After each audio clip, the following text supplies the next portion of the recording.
নমস্কার, জি 24 ঘন্টায় স্বাগত। গুড মর্নিং বাংলায়। আমি আত্রে, আমার সঙ্গে শুক্লা রয়েছে। এবং প্রথমে যে খবর আপনাদের জানাবো সেটা একটা প্রতিবেদনের মাধ্যমে, কারণ আপনারা দেখছেন লাগাতার রাজ্য আর কেন্দ্রের মধ্যে সংঘাতের একটা বাতাবরণ, যে বাতাবরণ এখনও অব্যাহত, যেখানে সদ্য সরকার তৈরি হয়েছে তৃণমূল নেত্রী মমতা বন্দ্যোপাধ্যায়ের সঙ্গে এবং মুখ্যমন্ত্রী মমতা বন্দ্যোপাধ্যায়ের সঙ্গে যে সংঘাতের বাতাবরণ, সেই বাতাবরণে নতুন একটা মাত্রা যোগ করেছে কেন্দ্রীয় স্বরাষ্ট্র মন্ত্রকের প্রতিনিধি দল, যারা রাজ্যে এসেছেন খতিয়ে দেখতে ভোট পরবর্তী হিংসার বিষয়ে যে অভিযোগ বা ঘটনা ঘটছে সেগুলো।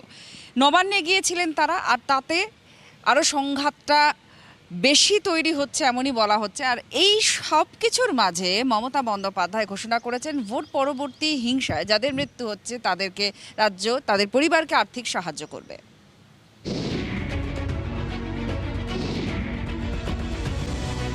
রাজ্যপালের সতর্কতা, রাজ্যপালকে প্রধানমন্ত্রীর ফোন, স্বরাষ্ট্র মন্ত্রকের রিপোর্ট তলব।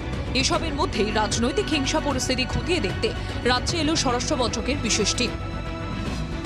রাজ্যে এসে জরুরি বৈঠক, মুখ্য সচিব, স্বরাষ্ট্র সচিব ও ডিজিপির সঙ্গে বৈঠক। রাজ্য প্রশাসন সূত্রে খবর, রাজ্যের বিভিন্ন হিংসার ঘটনার প্রতিবেদন তুলে ধরতে চান কেন্দ্রীয় টিমের সদস্যরা। জানতে চান হিংসার অভিযোগ পাওয়ার পর কী পদক্ষেপ নেওয়া হয়েছে, এই ধরনের ঘটনার পুনরাবৃত্তি আটকাতেই বা কী করা হচ্ছে। মুখ্য সচিবের নেতৃত্বে রাজ্যের আধিকারিকরা কেন্দ্রীয় টিমকে বলেছেন, রাজ্যের আইন শৃঙ্খলা পরিস্থিতি এখন সম্পূর্ণ নিয়ন্ত্রণে। তারা জানান, কড়া হাতে পরিস্থিতি নিয়ন্ত্রণের নির্দেশ দিয়েছেন মুখ্যমন্ত্রী। অভিযুক্তদের বিরুদ্ধে কড়া ব্যবস্থা ও ধরপাকড় চলছে, যাতে কোনো রকম কোনো অশান্তি কোথাও না হয়। আর যদি কেউ অশান্তি করে তার বিরুদ্ধে কড়া পদক্ষেপ নিতে আমি কিন্তু পেছপা হব না। সংবাদ মাধ্যম ও বিশেষত সোশ্যাল মিডিয়ায় যেসব ছবি ও ভিডিও ভাইরাল হয়েছে তার মধ্যে বেশ কিছু ভুয়ো বলেও প্রমাণ মিলেছে, তাও কেন্দ্রীয় প্রতিনিধিদের জানানো হয়। গত বছর কোভিড আবহে রাজ্যে প্রতিনিধি দল পাঠায় মোদী সরকার। সেই সময় রাজ্যের বিরুদ্ধে চূড়ান্ত অসহযোগিতার অভিযোগ তোলেন প্রতিনিধি দলের সদস্যরা। ঘটনাকে ঘিরে কেন্দ্র রাজ্য সংঘাত চরমে ওঠে। এবারও কি পরিস্থিতি সেদিকেই গড়াচ্ছে? স্বরাষ্ট্র মন্ত্রকের টিমের সঙ্গে দেখা করে অভিযোগ রাজ্য বিজেপির। এই যে হঠাৎ করে 24 ঘন্টাও একটা গভর্নমেন্টের হয়নি, তার মধ্যেই লেটার চলে আসছে, তার মধ্যেই টিম চলে আসছে, তার মধ্যেই মিনিস্টার চলে আসছে। আমি বিজেপিকে বলবো, সংযত হন, মানুষের রায় মেনে নিন। গত কদিনের হিংসার তার ডিটেলস প্রায় 200-250 ঘটনা আমরা তাদেরকে লিখিতভাবে দিয়েছি, এবং গ্রামে গঞ্জে যেখানে অত্যাচার হচ্ছে, লুটপাট মারকাট হচ্ছে, সেটা নিজের চোখে দেখে আসার জন্য তাদের কাছে আমরা আহ্বান করেছি। বৃহস্পতিবার মুখ্যমন্ত্রীর ঘোষণা, রাজ্যে রাজনৈতিক হিংসায় মৃতদের পরিবার পিছু 2 লক্ষ টাকা অনুদান দেবে রাজ্য। কেন্দ্রীয় স্বরাষ্ট্র মন্ত্রক সূত্রে আবার খবর, রাজনৈতিক হিংসা নিয়ে নরম মনোভাব দেখানোর প্রশ্নই নেই। শুধু রিপোর্ট নেওয়া নয়, বরং হিংসার অভিযোগ খতিয়ে দেখতে ঘটনাস্থলে যাওয়ার নির্দেশ দেওয়া হয়েছে স্বরাষ্ট্র মন্ত্রকের টিমকে।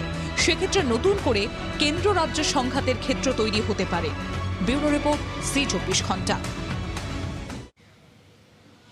ভোট পরবর্তী হিংসায় উত্তপ্ত এই মুহূর্তে রাজ্য রাজনীতি। এ রাজ্যে ঠিক কী ঘটে চলেছে সেই বিষয়টা বুঝে দেখার জন্য কেন্দ্রীয় বিদেশ প্রতিমন্ত্রী ভি মুরলীধরন গতকাল আসেন এবং তাকেও হামলার মুখে পড়তে হয়।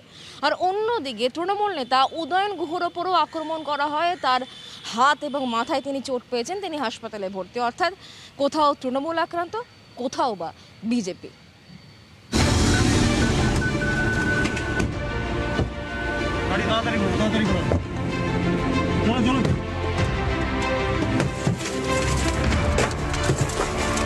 পশ্চিম মেদিনীপুরের পাঁচকুড়ি গ্রামে কেন্দ্রীয় মন্ত্রীর উপর হামলা।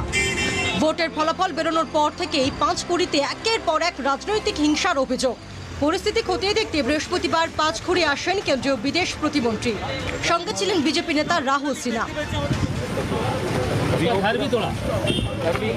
ফেরার সময় বাঁশ, লাঠি, রড নিয়ে মন্ত্রীর কনভয়ে হামলা হয়।